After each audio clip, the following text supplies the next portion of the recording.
Hey, we're going to talk about Meet Me in the Morning today. That's a song off of Blood on the Tracks by Bob Dylan from 1975. And it's a blues, key of E.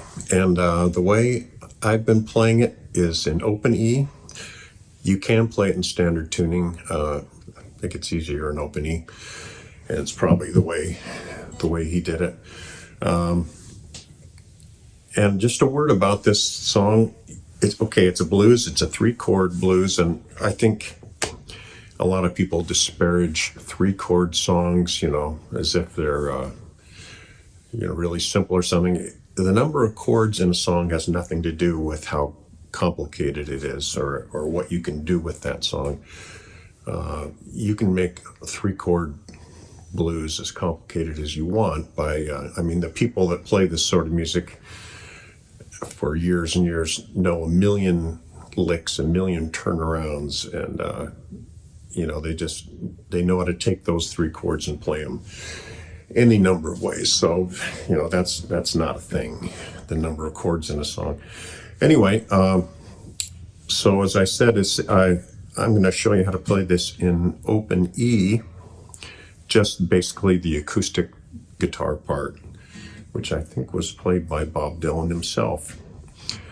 And here we go. We'll get to that.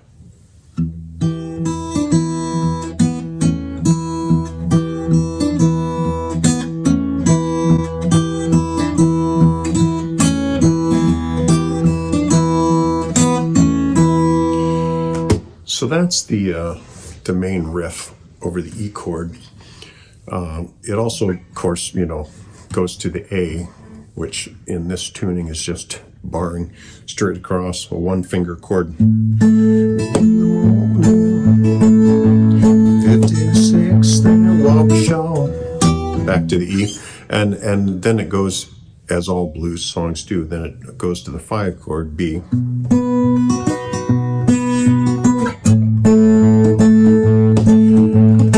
And returns to that.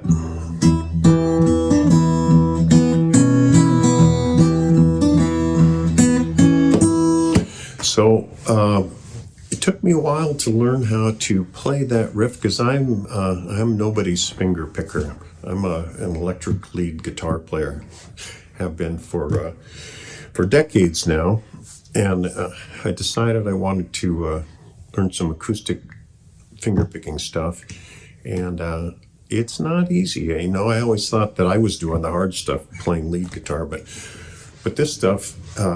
It's going to take you a while if you haven't done it before. But, if I can do it at my advanced stage, I think you guys can do it. So let's give it a shot here. So here's the lick that the high strings play.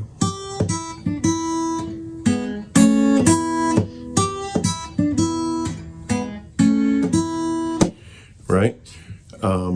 And the tricky part is playing that while you're doing the thumb part, which is octaves like this.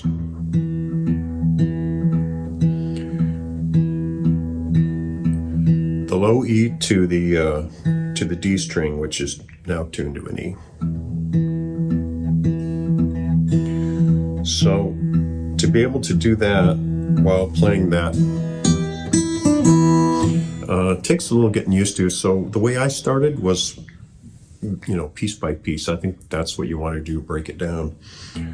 So first, get so you can do this consistently. If you're used to playing with a pick, even that will take a little while. And of course, you can slow it down. I think I'm playing it a little faster than it is on the record right there. It's probably more like this.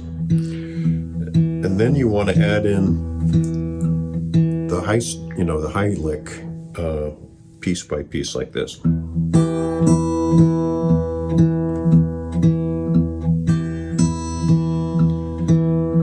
all that is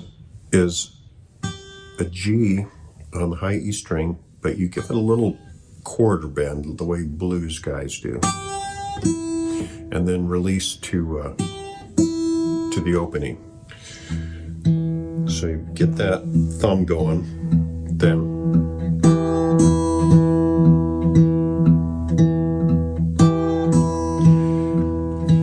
as you can see, you do that little bend on the G while you're playing the higher of the two E notes, and then you release and play the low E note along with the open E on the high string. So you want to do that until you can do it smoothly and in tempo.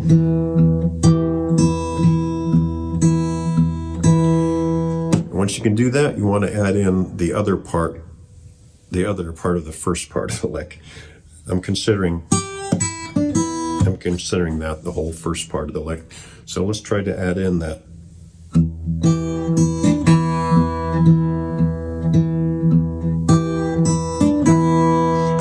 This is a little different because when you play this little quarter bend on the B string, it's on the 3rd fret of the B string. It's not simultaneous with either of the bass notes. It's kind of in between. So it's like.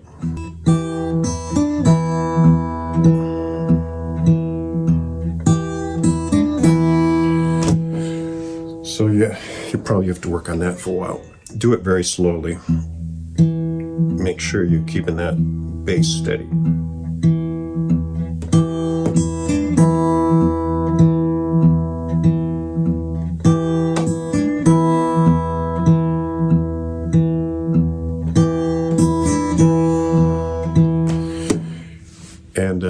And realistically, you might want to play it even slower than that.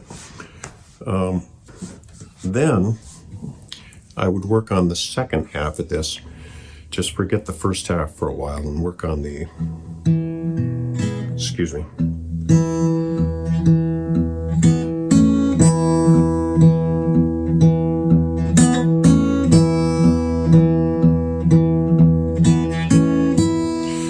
That part. Before you put them together, just work on that part for a while. And that is, I'm continuing, the thumb thing, that stays the same. And then you're adding this.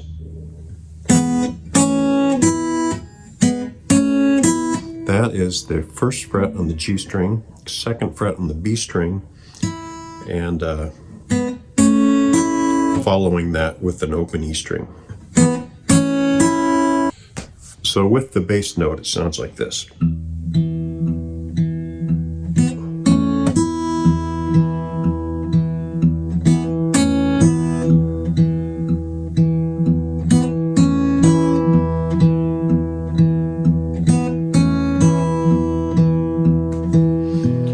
Right?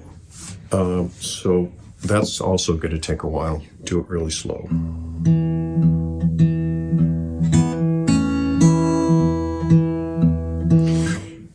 Anyway, once you get that down, then you can put the whole thing together.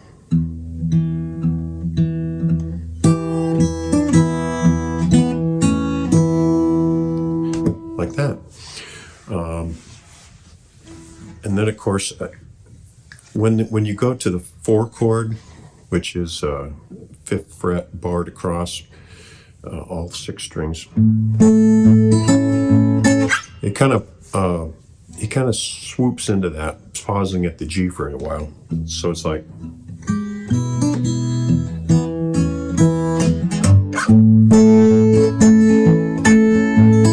See what I mean?